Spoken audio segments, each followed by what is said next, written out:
Sa buhay, may mga sakripisyong hindi agad nauunawaan, lalo na kung kapalit nito ang pagkakalayo sa mga taong pinakamamahal natin. Ito ang kwento ni Maria, isang ina na piniling masaktan para sa kinabukasan ng kanyang anak. Sa isang maliit na bahay sa probinsya, namumuhay si Maria kasama ang kanyang anak na si Joshua. Kahit simple ang buhay, puno naman ito ng pagmamahal. Tuwing umaga, "Anak, gising na. Papasok ka pa." 7 taong gulang pa lamang si Joshua. Masayahin, ngunit ramdam ang hirap ng kanilang kalagayan. Isang gabi, tahimik na nakaupo si Maria habang hawak ang mga bayarin. Paano ko siya mapag-aaral? Unti-unting kumatak ang kanyang mga luha. Kinabukasan, nagpasya si Maria. "Anak, aalis si Mama. Magtatrabaho ako sa ibang bansa." Napatigil si Joshua. "Iiwan mo po ako?" Mahigpit siyang niyakap ni Maria. "Hindi kita iniiwan. Ginagawa ko ito para sa'yo." Ngunit sa kanilang mga puso, parehong may sakit na hindi maipaliwanag. Naging kasambahay si Maria sa malayong lugar. Araw-araw ay pagod, lungkot at pangungulila. Ngunit gabi-gabi, tumatawag siya sa kanyang anak. "Hello anak, kumain ka na ba?" "Opo ma, miss na kita." Numingiti si Maria, kahit siya'y umiiyak na. "Miss na miss din kita. Konti na lang, uuwi na ako." Ngunit ang konti na lang, naging maraming taon. Hindi nasaksihan ni Maria ang maraming bagay. Ang kaarawan ni Joshua, ang kanyang mga parangal, ang kanyang mga luha. Sa halip na yakap, tawag lamang sa telepono.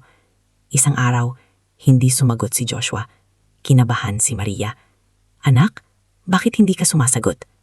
Makalipas ang ilang oras, may natanggap siyang mensahe. "Abala po ako ma." Maikli, malamig, iba na. Lumipas ang mga taon. Lumaki si Joshua, ngunit tila lumayo ang kanyang damdamin.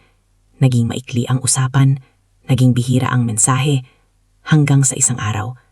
"Ma, okay lang kahit wag ka nang tumawag palagi. Abala ako." Parang nadurog ang puso ni Maria. Ito ba ang kapalit ng lahat ng sakripisyo ko? Pagkaraan ng maraming taon, umuwi si Maria. Punong-puno siya ng pananabik at kaba. Makikita ko na ulit ang anak ko. Tumayo siya sa harap ng kanilang bahay. Nanginginig ang kanyang mga kamay. Kumatok siya sa pinto. Dahan-dahan bumukas ang pinto. Naroon si Joshua. Ngunit wala siyang ngiti. Wala siyang yakap. Sa halip, sinabi niya, "Bakit ngayon ka lang ma?" Natahimik ang lahat. "Anak, ginawa ko ang lahat para sa'yo." Ngunit tumalikod si Joshua. "Hindi ko kailangan ng pera. Ikaw ang kailangan ko no." Napaupo si Maria sa sahig. Bumuhos ang kanyang mga luha. "Patawad anak, akala ko iyon ang tama." Lahat ng pagod, sakit at sakripisyo bumalik sa kanya. Lumipas ang mga araw. Magkasama sila sa iisang bahay, ngunit tila magkalayo pa rin.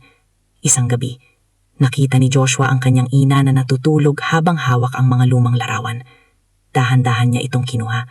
Mga alaala ng kanilang nakaraan. May nakita siyang maliit na kwaderno. Binuksan niya ito. Nakasulat, "Miss na miss ko na ang anak ko." Sana balang araw ay maunawaan niya. Lahat ng ito para sa kanya. Nanginginig ang kanyang mga kamay. Pumatak ang kanyang mga luha. Kinabukasan, tahimik na naghahanda si Maria ng almusal. Biglang yumakap si Joshua mula sa kanyang likuran. Mahigpit. "Ma, patawad." Napatigil si Maria. "Hindi ko nakita ang lahat ng sakripisyo mo." Pareho silang umiiyak. "Salamat ma, hindi mo ako pinabayaan kahit malayo ka." Nungiti si Maria sa gitna ng kanyang mga luha.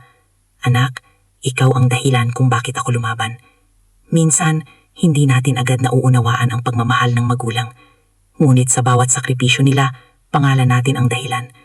Kung kasama mo pa ang iyong mga magulang, yakapin mo sila ngayon bago pa mahuli ang lahat. Ibahagi mo ito kung mahal mo ang iyong pamilya.